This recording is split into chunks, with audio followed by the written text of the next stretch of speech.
A long time ago in a galaxy far, far away. Hi, my name is Jonathan. This is Mr. Pearson Talks Books. Today we're going to do the 8 books tag Star Wars edition. And just like I've done in the previous ones, I have the 8 prompts and I have chosen a Star Wars novel, whether that's a Legends book or a Canon book, whether it's written a while ago or it's one of the new Disney ones, that fits each of the prompts. So let's go ahead and jump in. But please know, there is going to be some Star Wars talk. There's the lore behind Star Wars is very rich. It's also very complicated. So I'm going to try to explain where these books fit as best I can without getting into all the nitty-gritty, nerdy stuff. But hopefully you'll stick with me. Okay, so the first up is a book everyone should read. And for this, I chose The Revenge of the Sith novelization by Matthew Stover. And this is a fleshed out version of the movie Revenge of the Sith. Now, if you have seen any of the movies, you know that Revenge of the Sith is top tier.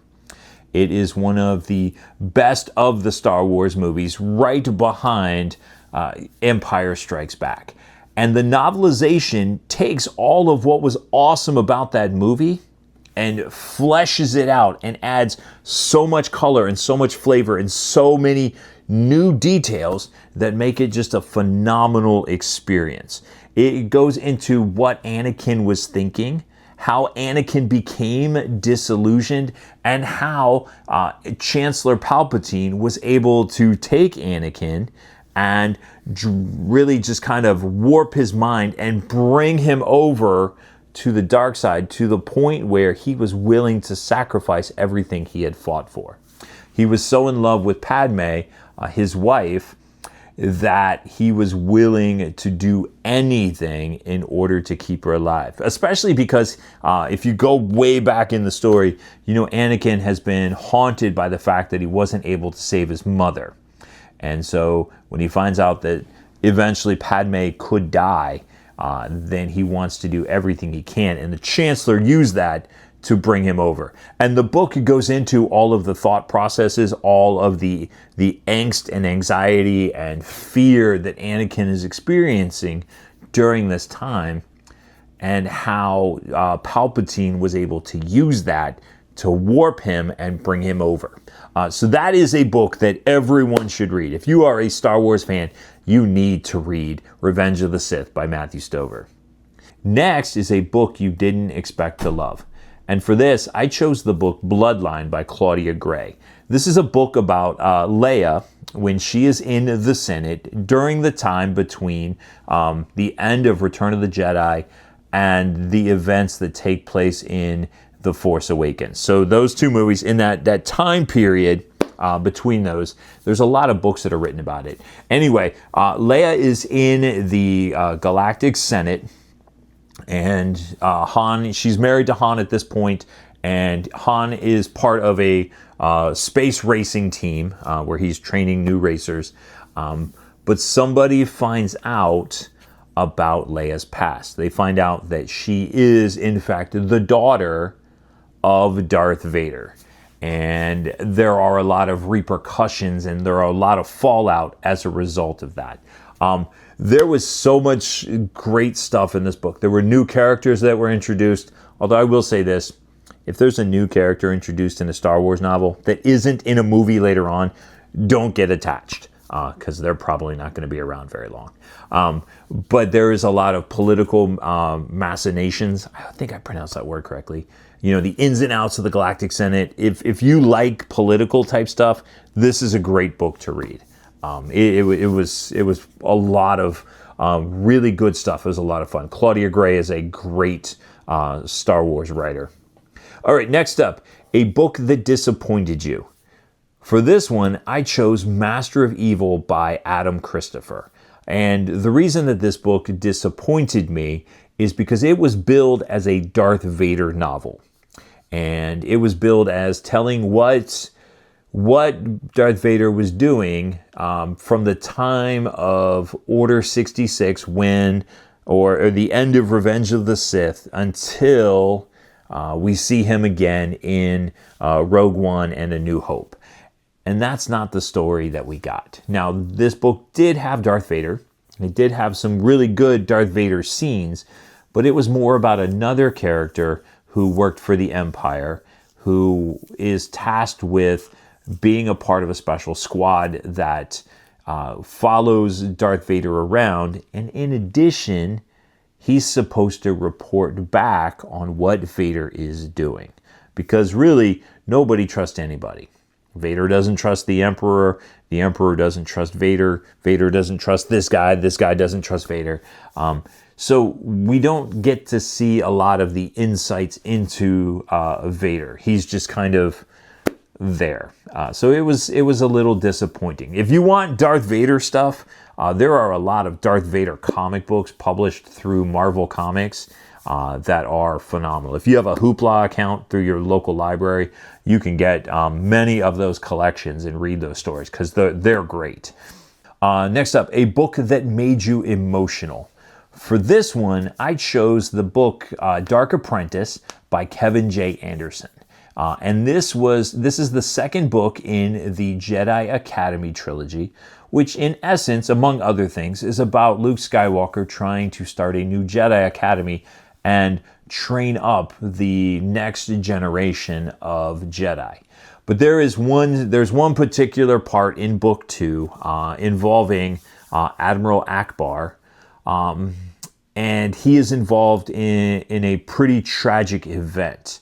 And as I read it, I was worried because I thought that Akbar was not going to make it through this event.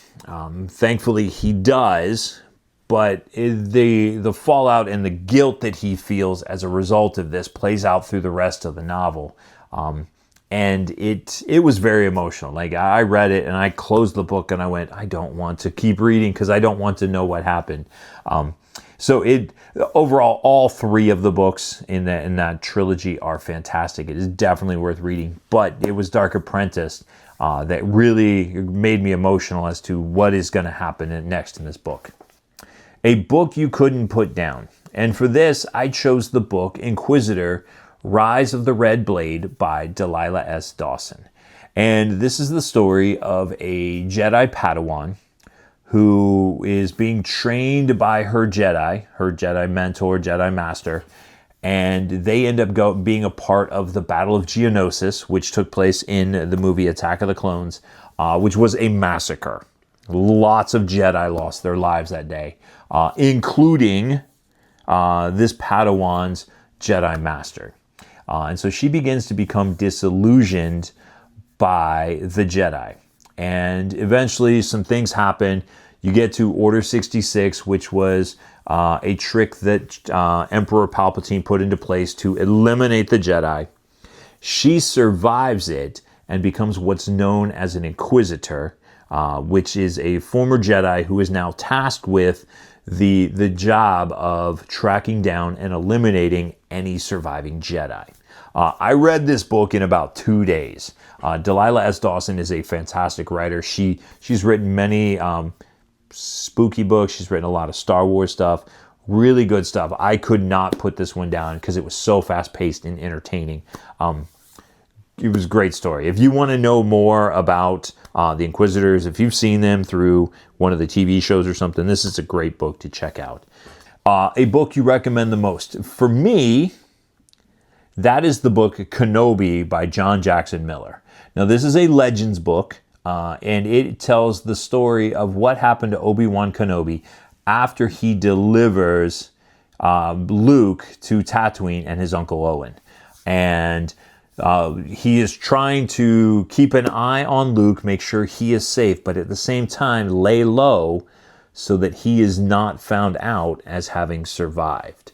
And he has to go into town for supplies and stuff, and he ends up getting mixed up in a water dispute or some sort of dispute in the town between the townspeople and the Sand people. And so there seems to be a lot of back and forth. It's very much written as if this were a Western novel. So if you've read a Western novel, or if you've seen a Western on TV, where you have the small town and you have the town sheriff or the town leader, and he's constantly trying to raise up the people against the Native Americans, very much at play in here. It was good. I really, really like this book. In fact, I like it so much every time, outside of Heir to the Empire, this is the book that I tell people they need to read, because it is just phenomenal. It's so good. Next is a hidden gem or an underrated book. And for this one, this is kind of a unique situation.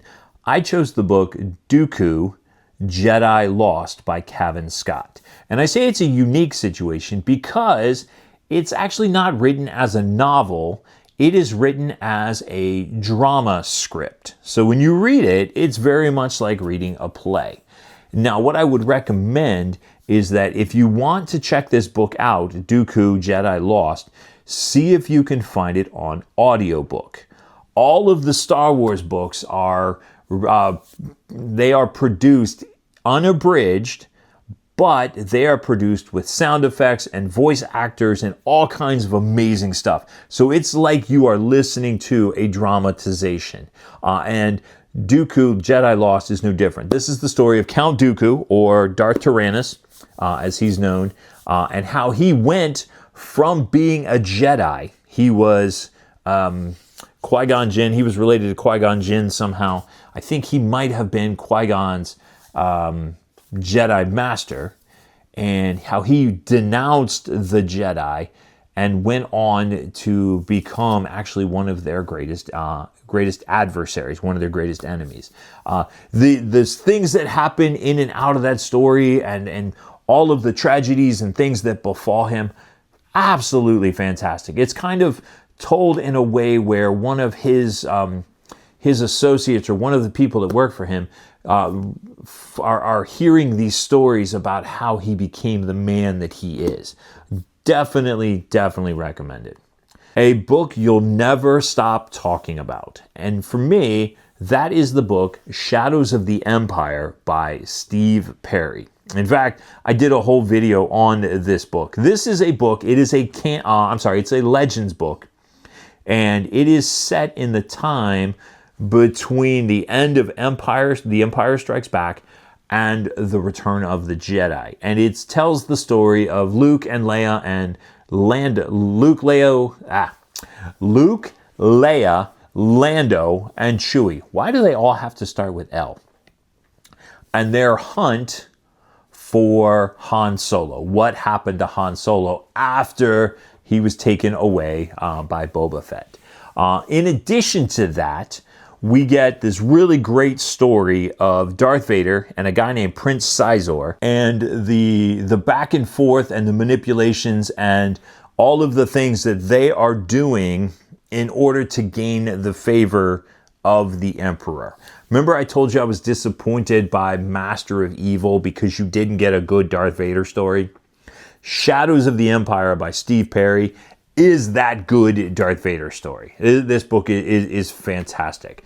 Darth Vader is trying to figure out who Luke is. I mean, he knows he's his son. He's trying to bring him over to his side so they can run the galaxy together. They can overthrow the Empire, or the Emperor. And Sizor is trying to figure out what's going on with Darth Vader so he can use it against him and help him to get into the good graces of the Emperor. There's all this stuff that goes back and forth. There's a new character named Dash Rendar who's introduced. I think he's just in that book, but he may be in a couple others. Like I said, if you get attached, if you meet a character, don't get too attached. They may not be around. But this book was fantastic. I am so sad that I waited the 30 years that it had been published before I read it, because it was that good. I absolutely loved this book. So there you go. Those are 8 books that I have chosen for the 8 books tag Star Wars edition. Again, there are like 200 plus books at this point. I don't even know how many there are. Some of them are good, some of them are bad. I tried to pick some that might be a little under the radar Because there are some books, if you watch any Star Wars videos, people are going to talk about those books over and over and over again. And I'm hoping to expose you to books that maybe you are not quite familiar with. There are so many excellent Star Wars books, and I want so many people to find them. Have you read any of these books? And if so, what are your thoughts? Or let's do this. Who is your favorite Star Wars character? For me, I have 3. I really like a guy named Wedge Antilles. He's an X-Wing pilot. He's part of the book Rogue Squadron. I am a huge fan of Obi-Wan Kenobi. So many things that have been written about him. And I know this is a little basic, I really like Han Solo. I think that the things that he gets into and his attitude and the way he handles things is just absolutely fun. It's hysterical at times. So leave whoever your favorite character is down in the comments. I'm going to put some videos up here, probably put to one of my other 8 book tags, as well as some other stuff going on the channel. And as always, my name is Jonathan. This is Mr. Pearson Talks Books, and I'll see you next time.